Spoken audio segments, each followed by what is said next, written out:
Today we're taking a look at these NCAAB matches, which are happening on Tuesday, November 22, 2022, and giving you match breakdowns, betting tips and predictions in general on these games.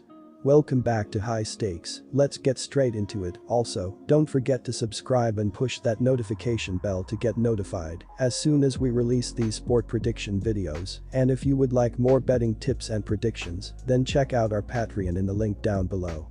Our new Patreon is a way for us to help you improve your chances of making more money.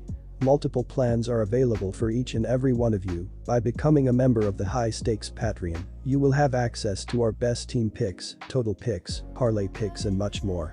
Stop wasting hours of your time searching for bad betting predictions that ends up costing you a lot of time and money. Join the High Stakes Patreon now and get the best betting picks.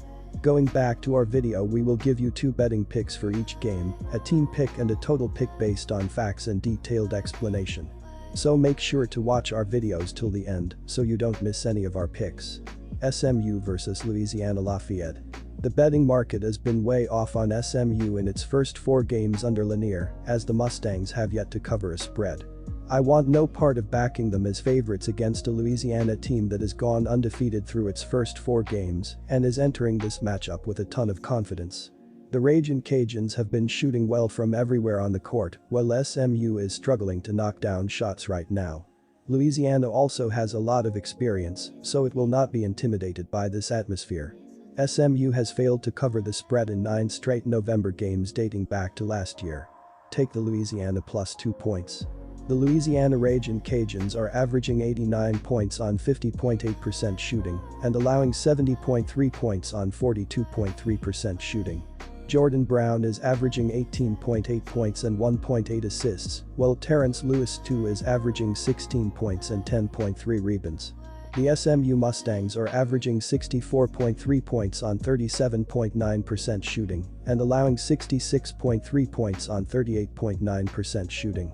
Zurich Phelps is averaging 17.8 points and 3.8 rebounds, while Zach Noodle is averaging 14.5 points and 1.8 assists. Jordan Brown is the leading scorer for Louisiana with an average of 18.8 points per game, while Terrence Lewis II is the second leading scorer and the leading rebounder, with averages of 16.0 points and 10.2 rebounds per game. Themus Fulks is the leader in assists with an average of 5.5 assists per game. Louisiana has 4 players averaging double figures in scoring. SMU looks for its second consecutive victory when hosting Louisiana on Tuesday. The Mustangs are 2-2 following a 55-47 victory over Evansville on Saturday.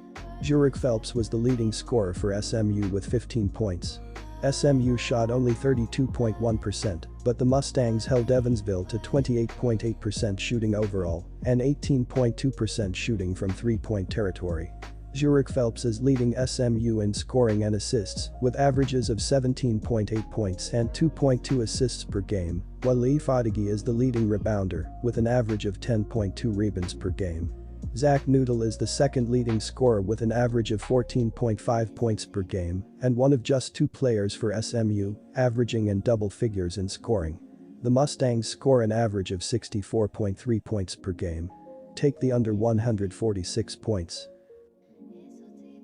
UC Riverside vs Wright State. The UC Riverside Highlanders entered this Vegas 4 get-together with a record of 2-2 on the season. They were slated to take on Weber State on Monday before battling Wright State on Tuesday. The Highlanders started the season with 3 road games. They lost to Colorado 82-66 as an 11-point underdog, and then they turned around and beat Loyola Marymount 81-79 as a 6-point underdog. The third game was against Big East for Creighton on the road, and that was just a blowout as they fell 80-51 as an 18.5-point underdog. The Wright State Raiders come into this Vegas 4 tournament with a record of 3-1.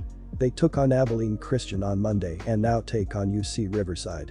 The Raiders lost their season opener in a 102-97 shootout against Davidson. But they followed that up with a big win over perennial powerhouse Louisville.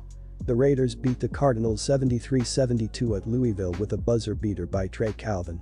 I think Wright State is extremely underappreciated by the polls. To have them ranked number 193 in the nation is an egregious oversight by KenPom and all his number crunchers. This is a team that is averaging 87.3 points per game, 26th in the nation, and they are not one that has added their schedule with cupcake opponents to boost their stats. Okay, they had one cupcake, but the other three were legit, good, Division I opponents, and they went 2-1 against them, including a win over Louisville. The only loss was to a very good Davidson team. UC Riverside has not fared well against quality opponents thus far, so I'm going with Wright State. Take the Raiders to cover. Wright State is playing very well to start the season and looks to make another statement in Las Vegas in the Vegas 4 event. Trey Calvin has led the Raiders to start the season. Calvin hit a buzzer-beater game winner to upset Louisville and did not play in their last game before the Vegas 4 event. Calvin is a go for the Vegas 4 event and will play a key role. Calvin averages 23 points per game, 5.7 assists and 2.7 rebounds. Keep an eye out for Amari Davis, the number 2 option for the Raiders. Davis is Wright State's second leading scorer, averaging 15 points per game and 7.3 rebounds per game. For a 6'2" guard, he is excellent at crashing the rim. As a team, the Raiders are averaging 87.3 points per game, but keep in mind that stat is skewed because, in 2 of their 4 games, one went to double overtime and another game against a non-Division I opponent. Their shooting numbers spell a different story, as the Raiders only shoot 64.8% from the free throw line and 30.2% from three-point range. Perhaps the biggest strength of Wright State, especially in a 3-game 3-day event, is their depth, with 10 players averaging at least 11 minutes a game. This one is pretty simple, as both teams' scoring early in the season is higher than what their season-long average will be.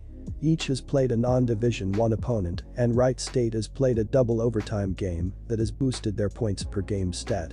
Not only that, but often, as teams play in back-to-back scenarios, legs are not quite as fresh and point totals are typically lower. While Wright State is ranked 20th in adjusted tempo, I expect them to score plenty. UC Riverside is 162 in adjusted tempo and will likely not put up enough points on their side of the matchup to get to 149 points. Take the under 149 points here. St. John's vs Syracuse. The Orange play smart basketball but lack the physicality to compete with St. John's. Syracuse's defense will be properly tested as the Red Storm is deep enough to play at a high level for all 40 minutes. We'll see a clash between the two different styles. The Red Storm love to play at a fast pace, while the Orange prefer to take things slow. I'm going with the Red Storm's physicality and solid D. Even if the Orange enjoy a solid shooting night, St. John's will find a way to adapt in their defense. The Red Storm allow their rivals to shoot just 29.7% from deep, while St. John's makes 8.3 triples per game on a 37.1% clip. Take the St. John's Red Storm. ATS Syracuse played a high-scoring matchup with Lehigh in their 2022-23 season opener, eventually posting a 90-72 win. The Orange lost to Colgate 80-68 in Game 2, but rebounded with a 76-48 win over Northeastern on Saturday. In the Monday matchup versus Richmond, Syracuse had a 5-point edge at halftime, but also had to go to overtime to preserve the victory 74-71. Orange guard Joseph Girard led the team with 31 points and 4 boards.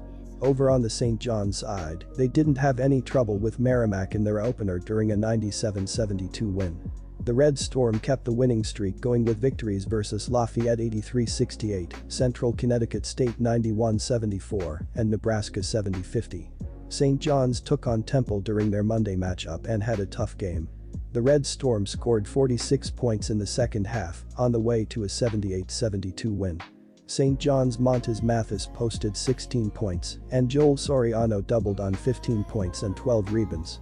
When looking at the adjusted efficiency margin provided by KenPom, the Red Storm are 33rd in the country, with a plus 16.40 rating this season, while the Orange are 56th in the entire sport, with a plus 12.73 rating so far.